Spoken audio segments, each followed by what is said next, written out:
tardes, amigos, ¿cómo están? Gracias por estar una vez más aquí en nuestro programa Diario Salud.do a través de las redes de El Nuevo Diario, todos los miércoles a las 6 de la tarde. Espero que se encuentren muy bien. Aquí estamos cargados de energía y de un tema súper interesante. Hoy nos acompaña mi compañera María Santana. En un momentito la verán por acá. También tendremos la doctora Belkis Martínez Alonso. Ella es ginecóloga obstetra y su especialidad es en cirugía vaginal reconstructiva y estética, y nos estará hablando acerca de miomatosis uterina, causas y consecuencias, y como no, también unas pinceladas acerca de lo que es vaginoplastía. Así que buenas tardes, chicas, ¿cómo están? Buenas tardes. Buenas. Doctora, gracias. Doctora. Un honor para nosotros tenerla a usted por acá, hablar de este tema tan interesante. Bueno, gracias a ustedes por la invitación. Para mí también es muy importante estar aquí y poder llevar información a nuestras mujeres. Así es. Sobre todo de un tema que mucha gente, me imagino que tiene muchas preguntas, porque es algo, aparte de que es muy común, no todo el mundo sabe de qué se trata, ni realmente cuáles son los efectos y eso. Y hoy vamos a desglosar todo eso. Y a propósito del Día de la Mujer también, vamos a hablar pues de un tema que le concierne bastante a la mujer, informarse acerca de este padecimiento, de cómo detectarlo y todo lo demás. Y pues para eso tenemos a una experta. Así es. Bueno, no sé, María, si quieres comenzar con las preguntitas. Bueno, lo primero es, claro está, saber qué es la miomatosis. Bueno, miomatosis o mioma o fibroma o leiomioma tiene diferentes nombres. Es una tumoración benigna, una neoplasia. Es la más frecuente a nivel uterino en la mujer, es decir, se forma del mismo tejido uterino. Okay. ¿Y a qué se debe ese mioma, doctora? Bueno, los miomas realmente tienen muchas causas, pero principalmente está asociado a una producción excesiva de estrógeno que produce un estímulo a nivel del útero. También tiene mucho que ver con que la madre de esta paciente lo haya padecido o sus hermanas, es decir, que tiene un carácter hereditario. Es más frecuente en las pacientes de raza negra en un 50%, en las pacientes de raza blanca podríamos decir que un 25%, y en nosotros las latinas tiene un nivel medio. Wow, okay. No, mira eso, no sabía esa comparación, pero eso no es igual que ovario poliquístico, ¿no? No. Son dos cosas totalmente diferentes. Exactamente, el ovario poliquístico son quistes a nivel del ovario, mientras que esto es mioma, bolas a nivel del útero, es decir, aunque están relacionados el uno con el otro, okay, pero realmente es dentro del útero. Doctora, según estuve leyendo, dice que este mioma es asintomático. ¿Cómo entonces una mujer va a detectar que tiene este tipo de mioma?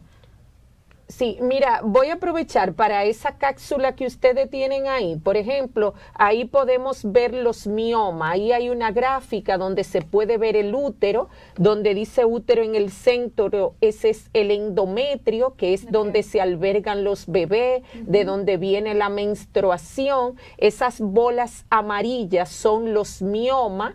Lo que están en los laterales es lo que nosotros le llamamos un mioma intramural. Fíjate que está en el espesor, ambos están a los lados, y el que está allá arriba, ese es el que está en el fondo uterino, porque los miomas tienen diferente clasificación, que okay, eso también es muy importante. Pero tú me decías que por qué a veces son asintomáticos. Sí, se considera hasta en un 50% que una mujer puede tener miomas sin darle ninguna sintomatología. Incluso hay pacientes que lo pueden confundir con un embarazo y creer que todo está bien. ¿Cómo lo podemos descubrir? A veces un hallazgo casual por sonografía, simplemente, es decir, cuando son asintomáticos. Ya cuando tienen síntomas, las pacientes pueden experimentar dolor, dispareunia, que es dolor con las relaciones sexuales, sangrados uterinos anormales, que son aquellos que son muy abundantes en cantidad, dolor al caminar, una sensación de pesadez, o las pacientes pueden ver a nivel pélvico como un abultamiento. Ay, me está como que tengo una barriguita grande. Okay. Y no fue porque me pasé de comida. No, realmente no. Okay. Y en cuanto a la tipología, usted nos explica que hay varias clasificaciones. Sí. ¿Eso, de qué se trata? Es muy importante. Esto tiene que ver mucho con la localización anatómica. Lo que están en la parte de afuera, todo el alrededor del útero, se llaman subseroso. Los que están en el espesor del útero se llaman intramural, y los que están ya dentro de la cavidad se llaman submucoso. Yo siempre le digo a las pacientes en mi consulta, hazte de cuenta y coge una lechosa y pártela por mitad. Entonces te vas a dar cuenta que la cáscara de la lechosa es como el útero. Los que se peguen de la cáscara son los subserosos. Los que salgan dentro de lo que nosotros nos comemos son lo intramural. Y esa telita blanca que tiene la lechosa por dentro, que se pegan las semillas, esos son los submucosos. Así es que estarían distribuidos a nivel anatómico. Qué buena ilustración para entender bien, porque esos nombres y, o sea, la terminología un poco complicada para muchas personas pues que no estén empapadas de este tema, y qué bueno que usted lo ilustra así para educar sobre todo a las mujeres sobre sus partes y cualquier afección que puedan padecer, ¿no? Así es. Doctora, una pregunta que tengo. En los casos que, por ejemplo, no tenga síntomas, no necesariamente quiere decir que no tenga consecuencias. Lo digo porque le pregunto porque leí que son parte de la primera causa de infertilidad también.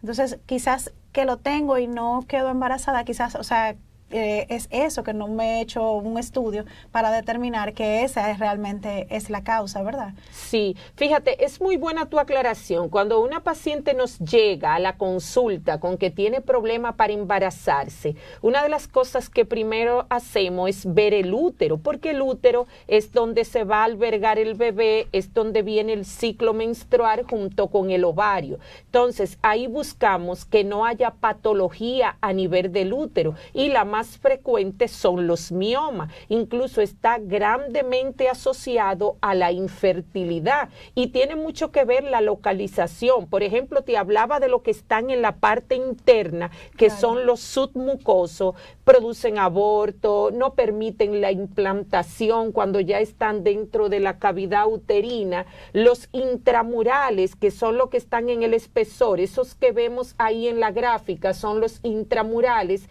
Eso tienden a obstruir hacia adentro y también producen inconveniente para el embarazo. Entonces, si tú vas a la gráfica en la parte de arriba, fíjate que salen unos cuernos como a lo lado y se ve como dos conductos. Si un mioma se situara en cualquiera de esos conductos, no permite el paso del óvulo y del espermatozoide, entonces tampoco permite que haya un embarazo. Además, muchas veces deforman. Si tú te pones a ver esa gráfica que ustedes tienen ahí, que está muy buena, está deformada. Mira la cavidad dentro, que en vez de verse un corazón formadito, fíjate cómo va hacia adentro, cómo obstruye, cómo distorsiona la arquitectura. Y eso son causas de infertilidad. Okay. Doctora, yo estuve leyendo de que tiene también pues una asociación con la edad, que de cada 4 mujeres luego de 30 años, una padece pues de miomatosis. Es ya por lo de la hormona, ¿verdad? ¿Tiene una relación con eso? Sí, fíjate, es poco frecuente encontrarlo, por ejemplo, en jóvenes por debajo de 20 años. Se relaciona mucho en las pacientes 30, 45 años, porque hay un estímulo estrogénico, producen muchas hormonas y se considera que 1 de cada 5, como tú dices 4, eso varía mucho, padece de miomatosis uterina en un momento de nuestra vida. ¿Esa es la causa principal o también hay otras causas que ayudan a la formación de los miomas? La número 1 son las causas hormonales, la gran predisposición a los estrógenos, el factor hereditario que tiene que ver con la madre, la raza. Otro factor muy importante es la obesidad, la gordura. Incluso se considera que una mujer con más de 70 kilos de peso tiene más predisposición a hacer miomatosis uterina. Una paciente con 50 kilos tiene menos predisposición a hacer miomatosis uterina. La edad, como dijimos anteriormente, tiene mucho. También está asociado al uso de anticonceptivos. Cuando una mujer tiene más de 5 años recibiendo esa carga hormonal, también la predispones a la formación de miomas. Muy interesante saberlo, o sea, que tienen que darse su seguimiento, porque todo puede, las cosas también, así como hacen bien, también tienen que estar bajo supervisión de un especialista, porque también puede ocasionar otro tipo de situaciones, como en este caso los miomas. Claro. Usted hablaba de que el diagnóstico puede obtenerse pues a través de una sonografía, ¿no?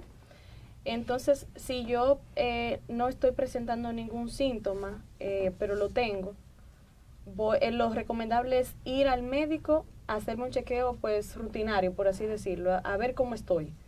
Lo que pasa es que lo correcto es que una mujer vaya mínimo una vez al año al médico, hacerse lo que es un chequeo ginecológico para chequear sus hormonas, hacerse análisis, sonografía, ver cómo está todo, papá Nicolau, que ahora mismo el cáncer de cervix tiene una gran incidencia, el cáncer de seno. Entonces, si tú acude por un chequeo de rutina y tú tienes mioma, la sonografía es lo que se indica para chequear el útero, los ovarios, la cavidad pélvica. Ahí lo vamos a detectar inmediatamente.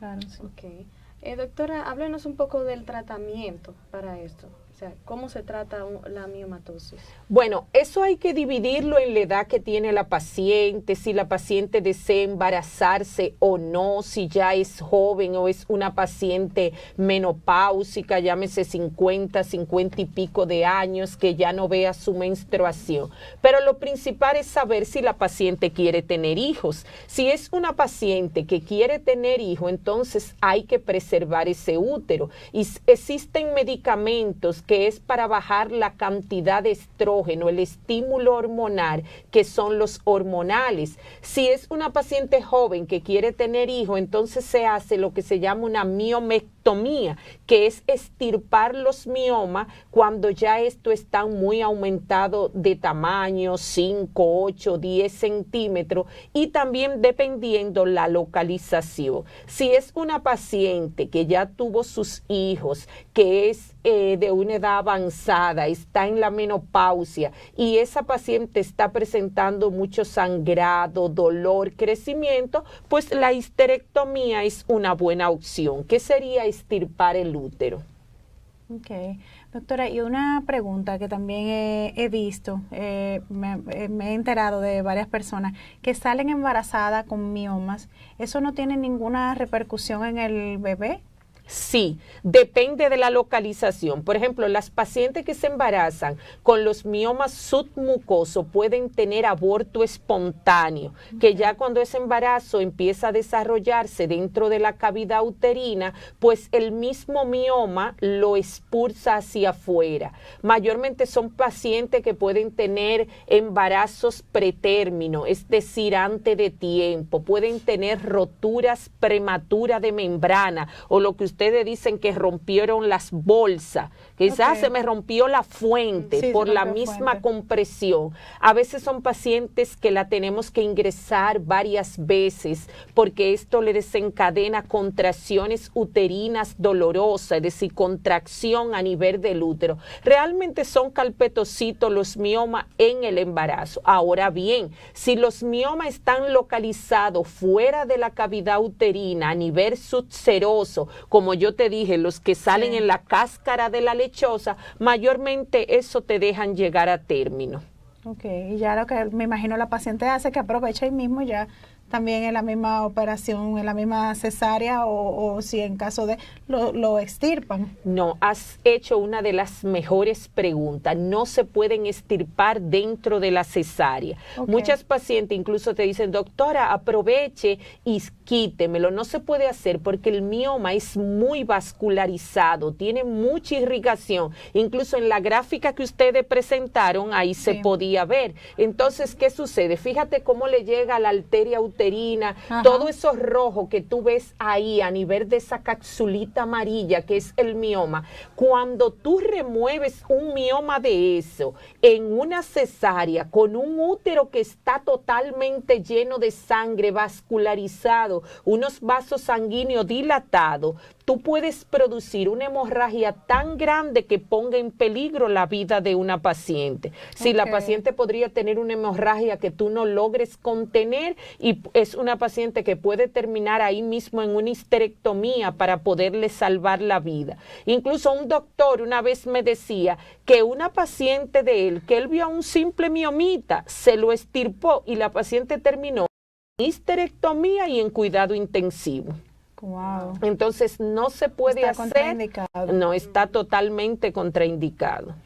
Wow, bueno, sí, así que uno aprende. Bueno, preguntando. Así es, preguntando. No sé, María, si tienes alguna otra pregunta con respecto a este tema. En ese mismo tenor de que no es, o sea, es contraindicado hacer esos dos procesos, por así decirlo. Entonces lo más indicado es terminar una cosa y luego pues atender la otra, ¿cierto? Sí, mira, yo hice una cesárea justo hoy, le di de alta a la paciente. Y la paciente tenía 2 miomas en la cara posterior, es decir, en la parte de atrás del útero. Tenía un mioma justo donde yo hice la histerografía, que es cuando tú cortas el útero para poder sacar el bebé. Esa paciente me sangró bastante. Entonces, esos son de los riesgos que tiene. ¿Qué tú haces? Yugular el sangrado, es decir, resolver la emergencia que tienes en el momento, la situación, suturar, coser con hilo y dejar eso totalmente tranquilo. Y ya después, en un futuro, si tú entiendes que esto le puede dar problema para un próximo embarazo, pues haría la miomectomía. Si te das cuenta que son miomas que no van a interferir con un segundo embarazo, lo dejas tranquilo, porque ya tuvo un primero con ellos. Por ejemplo, esa misma paciente que te hablo, yo le dije, no, lo que tienes que hacer por la edad que tiene, por los miomas, tratar de embarazarte lo más rápido posible para dejar ese útero tranquilo, porque también tú puedes ya agregar adherencia, que eso sería otro problema. Sí, ese es otro tema dentro del paquete. Doctora, no sé si ahorita cuando hablábamos en cuanto a la farmacología que usted me dijo, usted nos comentaba acerca de si hay pacientes que quieren salvar o directamente histerectomía o querían tener un embarazo y eso. Con la farmacología, o sea, ¿es totalmente seguro que eso se elimina o hay alguien que de repente sí quiere tener hijos, pero debido a alguna complicación con el mioma haya totalmente que extirparlo y afecte sus órganos?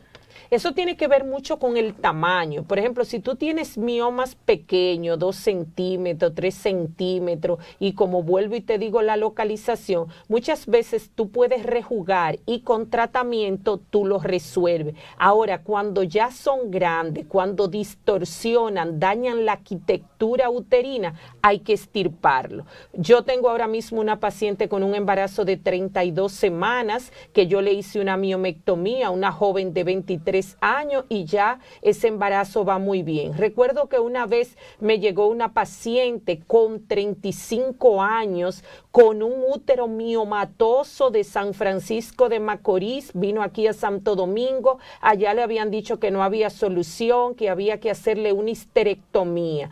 Yo le dije, no, vamos a intentarlo, entramos a quirófano, yo le saqué 18 miomas, entre grandes y pequeños, y la paciente tuvo 3 hijos después de ahí, que incluso ella me dijo, bueno, doctor, usted me va a tener que ayudar a mantenerlo, porque usted colaboró. Me puse demasiado fértil, y así sucesivamente. Yo soy muy pro mujer, muy de cuidar el útero, los ovarios, tú sabes, hay médicos que son muy quirúrgicos, no, vamos a sacar eso, pero eso tiene su función anatómica, hormonal, y sobre todo una paciente joven que llega a tu vida buscando un hijo, tú no puedes ser bisturí alegre, tú tienes que detenerte, ver qué tú le puedes brindar, y realmente mi experiencia ha sido muy buena. Amo salvar útero, creo mucho en una miomectomía. Lo único que tú tienes que entrar con paciencia, con delicadeza, con amor y darte tu tiempo. Yo recuerdo una vez una paciente joven con una miomatosis gigante. Su mioma era más grande que su útero. Cuando abrimos, yo hasta una hermana de ella que estaba estudiando medicina, la invité a entrar al quirófano. Nos dimos cuenta que en ese momento abordar el útero era más seguro, una histerectomía en una paciente joven que no había tenido hijos, y yo preferí cerrar. Cerré, no intenté nada, fui honesta con la paciente, se lo expliqué. La paciente le dije, no, si te operábamos en ese momento, la posibilidad de tú perder tu útero era de un 100%. Se puso la paciente en tratamiento, se trató de preparar para la cirugía, de bajar el tamaño del útero, y la paciente finalmente tuvo un hijo. Entonces, es cuestión de conciencia y de saber cuándo tomar riesgo y cuándo mejor es parar y no ser el superhéroe de que, wow, lo hice cuando sabía que iba a traer problemas. Y usted tocó una tecla muy importante, doctora, o sea, la comunicación suya como especialista de la salud con sus pacientes. Porque si usted hace ese acto quirúrgico y no le dice, o sea, no es sincera con esa paciente, y esa paciente esperaba otros resultados, como usted dice, un hijo, que pues para muchas mujeres tener un bebé que no han tenido un bebé nunca es algo muy importante. Claro. Usted puede tener un problema si no hace eso. O sea, ese tema de la comunicación entre paciente y doctora es algo muy importante y algo que cada doctor tiene que ponerlo en práctica. Mira, yo creo mucho en eso. Es como cuando tú llegas a mí y yo entiendo que es quirúrgico. Yo te digo, no, esto no se resuelve con medicamento, esto es quirúrgico.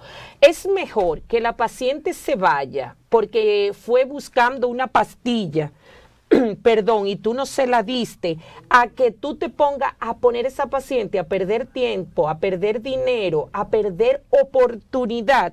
Si la paciente se fue, tu conciencia quedó tranquila. Claro. Yo siento que la vida es cuestión de conciencia, de sentirte bien contigo mismo en las decisiones correctas. Excelente. Bueno, me están haciendo aquí señitas que tenemos nuestra cápsula, la cual la está contestando la doctora Belkis. Pero ya esta cápsula es con las preguntas más frecuentes en internet sobre ginecología. Así que ahí tenemos varias preguntas. Esta cápsula llega gracias a Hospiten, con sus centros en Bávaro y Santo Domingo. Y adelante.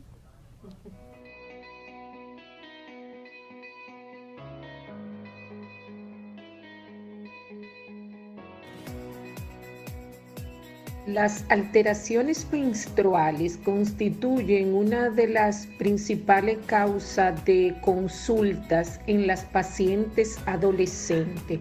Mayormente puede haber un sangrado uterino disfuncional que es muy frecuente en pacientes jóvenes.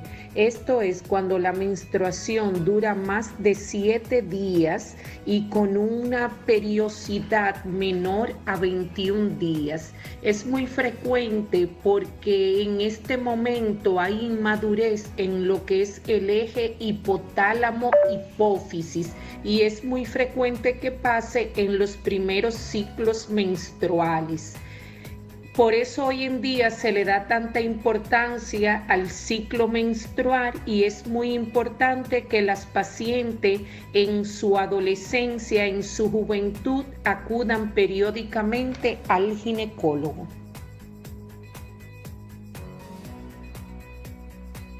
Las enfermedades de transmisión sexual más comunes, entre ellos tenemos el VIH-Sida, la clamidia, el herpes genital, la gonorrea, sífilis, virus del papiloma humano, tricomonas, hepatitis B, candidiasis, garnerelas.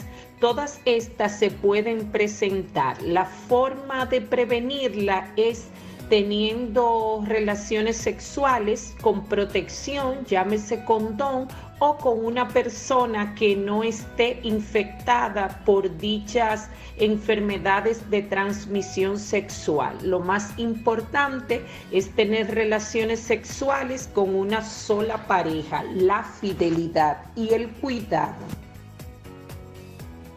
No existe un peor ni mejor método anticonceptivo. El mejor método anticonceptivo es el que te va bien a ti. Se dice que para cada usuaria existe un método. Por eso esto es individual. El que le funciona a tu amiga no te funciona a ti. O hasta en una misma casa la madre puede tener un método, la hija, la hermana. Es decir, es muy individual. Por eso, antes de iniciar un método anticonceptivo, debes acudir con tu médico a hacer un chequeo oportuno e identificar cuál es el mejor para ti. Tener dolor durante las relaciones sexuales depende de muchos factores. Puede ser por enfermedades de transmisión sexual. Hoy en día se relaciona mucho con la endometriosis. Tiene que ver también por las posiciones que se utiliza, por si la paciente tiene una vagina muy estrecha. Es decir, son muchos los factores que pueden determinar esto, o un proceso pélvico inflamatorio. Lo ideal es evaluar y ver qué la está causando.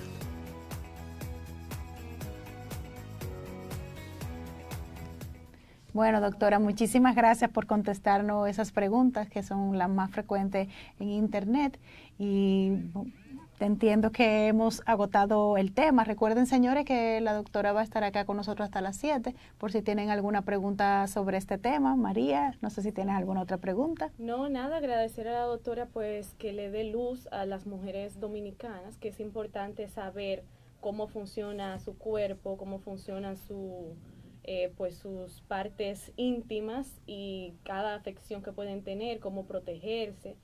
Y nada, finalmente, ¿cuáles recomendaciones puede darle a las mujeres con este tema de los miomas? Bueno, de las recomendaciones más importantes es que la mujer acuda una vez al año a hacerse su chequeo ginecológico, que no espere tener sintomatología de absolutamente nada, sino que eso se convierta en un hábito, en algo parte de su vida misma, que debe hacerse siempre su papá Nicolau, sus chequeos. La sonografía transvaginal o pélvica es muy importante porque va a determinar cualquier miomatosis, cualquier problema a nivel uterino, que a la hora de presentar miomas, principalmente en pacientes jóvenes, no se desesperen, que busquen una alternativa, que siempre hay una luz, que toda mujer que no ha tenido hijo debe ser lo más precavida en cuanto a su útero. También a la hora de hacerse una histerectomía, a veces las pacientes son muy dadas, sáqueme ese útero, sáqueme todo, hágame un vaciado, y no es así. El útero tiene una función, los ovarios, las hormonas son muy importantes en nuestro cuerpo, y así por así no debemos pues irnos a un procedimiento quirúrgico. Siempre es bueno ver qué podemos resolver clínicamente y qué amerita cirugía. Así es. Bueno, señores, tal como lo explicó la doctora, realmente en la prevención es que está todo. Si hacemos un buen chequeo adecuado regularmente, podemos detectar a tiempo todo este tipo de situaciones y todo a tiempo tiene solución. Bueno, no sé si recuerdan que al principio también les comentaba que la doctora es...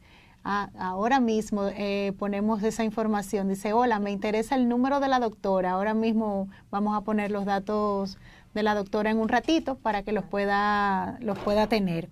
No sé si recuerdan que les decía al principio, en el inicio del programa, que la doctora tiene su especialidad en cirugía estética y vaginal y reconstructiva. Entonces también nos gustaría hablar un poquito sobre eso.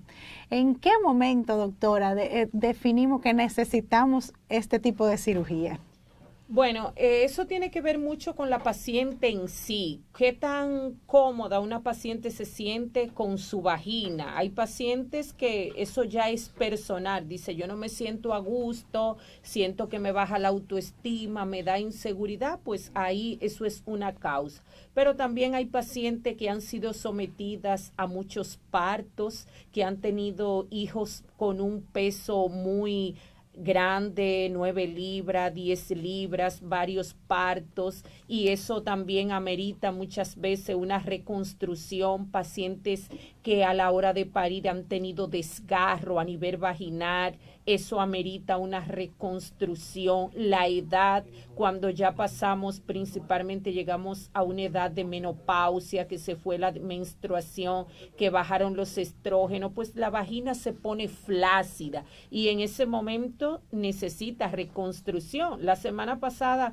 por ejemplo, yo le hacía una cirugía a una paciente que había tenido 8 hijos, que tenía un descenso uterino, se le salía la orina, lo que se llama una incontinencia urinaria de esfuerzo, tenía un desgarro, la verdad que eso fue una obra de artes y la paciente lo necesitaba. Ella me decía, wow, doctora, gracias, me siento diferente y ni siquiera la cirugía ha evolucionado totalmente, claro, pero ya sentía esa tonicidad, ese apretamiento. Okay. Ahí era una necesidad. Exactamente. Hay personas que lo hacen más por estética, porque quieren que esté más bonita, o porque a la pareja no le gusta mucho cómo la tiene y quieren complacerse en esa parte. Pero ya ahí de ese caso era una necesidad, porque una persona que haya tenido 8 partos, pues no puede tener eso muy bien. Exactamente. Entonces, eso es algo muy personal. Tú eres que sabe cómo te sientes y cuando lo sientas debes buscar ayuda. ¿Hay algún caso que el especialista la indique? Bueno, yo te soy honesta, por el tipo de relación que yo llevo con mis pacientes, cuando tengo una paciente que lo amerita, yo se lo sugiero. Digo, mira, veo tu vagina en tal condición, tiene mucha flacidez, veo que la vejiga está descendida, veo un desgarro ahí.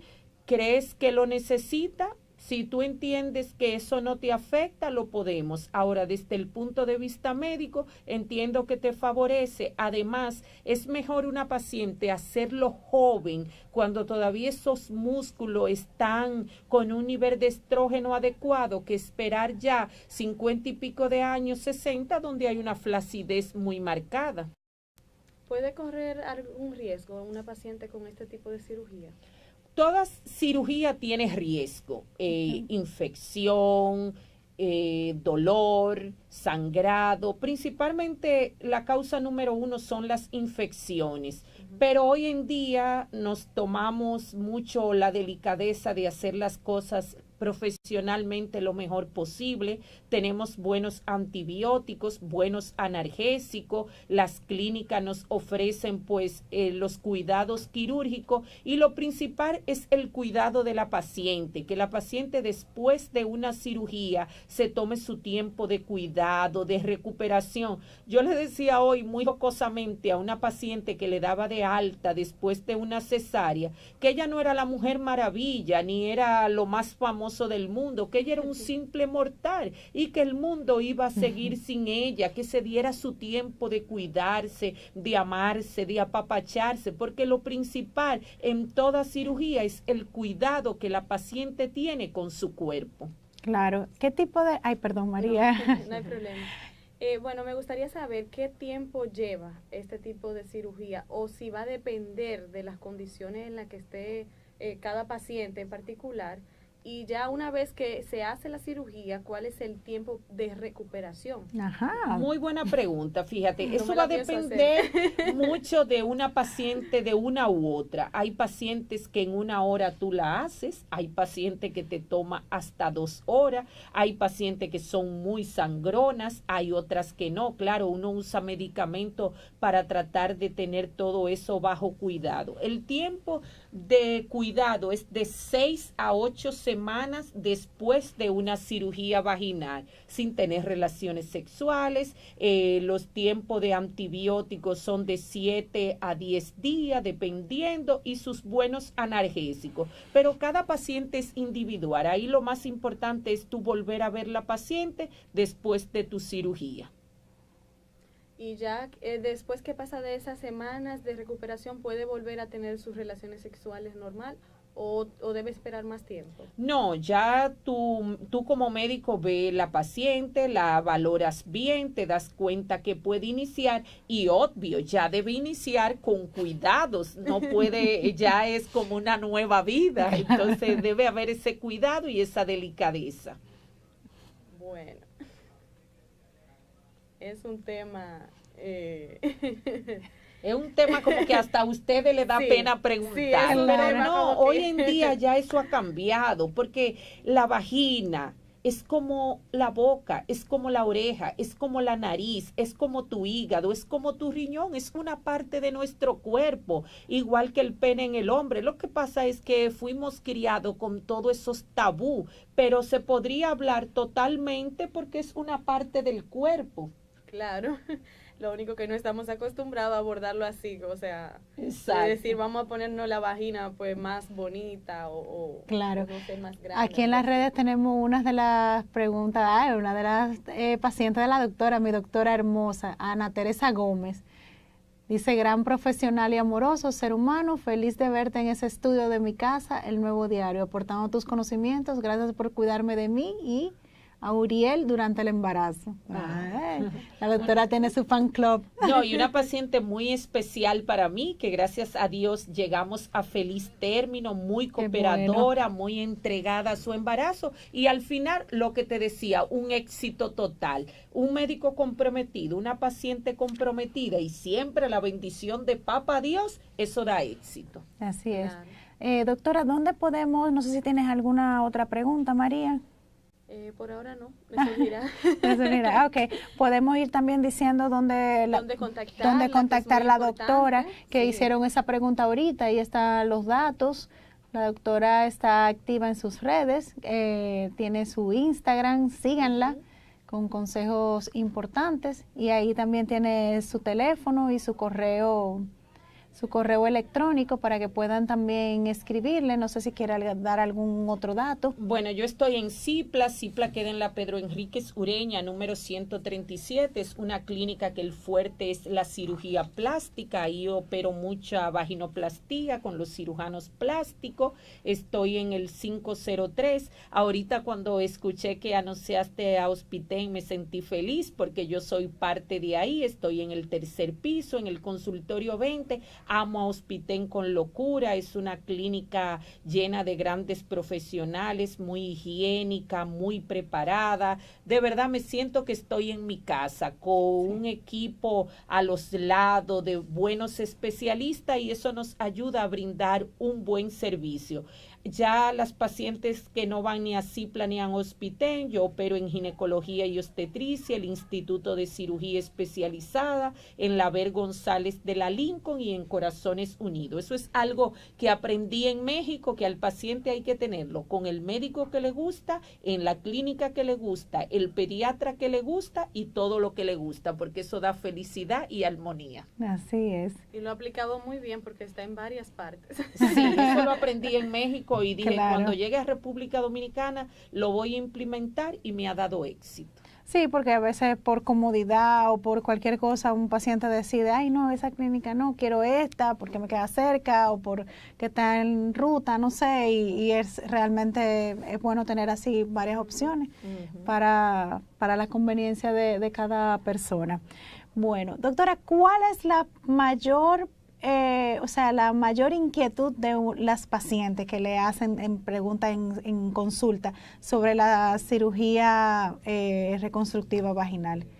Mira, hay mucho tabú todavía con eso, principalmente en nuestro país. Fuera no, aquí vienen las mujeres de fuera y se operan sin ningún problema. La pregunta número 1 es si eso le va a afectar su sexualidad, si van a dejar de sentir placer, y es al contrario, tú vas a tener una mujer más segura, vas a tener una vagina más estrecha, realmente el orgasmo, la relación sexual tiene que ver con la fricción. A medida que esto está bien cuidado se va a producir mejor, y cuando la persona se siente linda y bella se expone más, entonces claro, va a ser un beneficio por todos los lados. Así es, así para mismo el hombre lo proyecta. Claro que al sí. Al hombre que mande a su esposa a hacerse su cirugía. No, y muchos hombres se la sugieren, se la pagan, la acompañan. Claro. Es como te digo, ya hay que cambiar, eso es una parte de tu cuerpo. Es como yo le decía a una paciente que me decía, ¿cuándo me puedo lavar la cabeza después que tiene un hijo? Yo le digo, oye,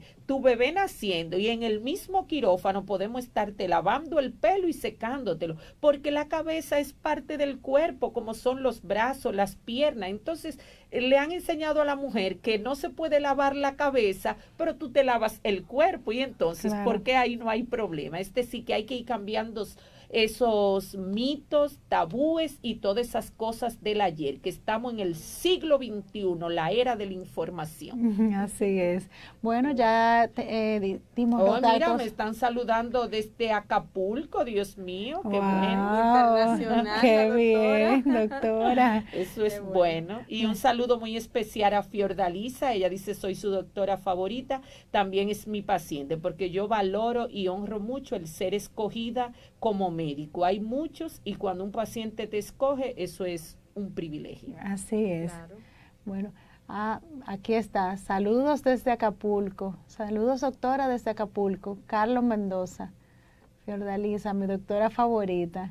No, la doctora tiene su fan club. Así es. Hola, dice Mayra Castro. Hola, hola. Bueno, parece que ya las chicas están apareciendo, saliendo de los trabajos. Y aprovechando para saludar a su doctora. Así es, bueno. Un saludo muy especial a Fanny, que vi que estaba conectada, a Hugo Ramos desde Nueva York. Nada, se le quiere, desde Dominican Republic. Así es. Bueno, ya me hicieron la ceñita, recapitulando, a ver, los datos de la doctora ya lo pusimos, ya saben que la prevención, señores, vayan a hacerse sus chequeos para hacerse todos sus análisis y saber que todo marcha ok, y en caso de no, toda detección a tiempo es importante porque todo tiene remedio. Gracias, doctora, por haber compartido con nosotros tantos consejos interesantes y tanta información valiosa. La verdad que la felicitamos mucho por ese compromiso con sus pacientes, y se le nota esa dedicación y esa pasión, exacto, y se ve reflejado así mismo en cómo la gente le escribe y se expresa de usted. Como el paciente habla en público, es una muestra de lo que usted hace en privado. Así es. Gracias. Así es. Gracias a ustedes por invitarme. Espero que esto sea de ayuda. Yo me llevé una vez una gran experiencia, y fue así mismo en un programa de televisión, y una empleada mientras barría escuchó lo que decía y la salvamos de un cáncer vaginal. Wow. Una señora en Santiago oyó una explicación de un flujo vaginal. Yo dije, no, eso no es normal, debería chequearse. Ella preguntó a qué médico la recomendaba, la recomendé, y su familia incluso me invitó en Santiago para conocerme, porque gracias a un programa se detectó que lo que esa doña tenía era un cáncer vaginal. Es decir, que siempre a una persona esta información le va a hacer de bien. Así es. Ya saben dónde contactar a la doctora. Bueno, y hemos llegado al final. Hemos llegado al final. Gracias, María, por haber estado aquí compartiendo también con nosotros en este tema tan interesante. Y nada, nos vemos, señores.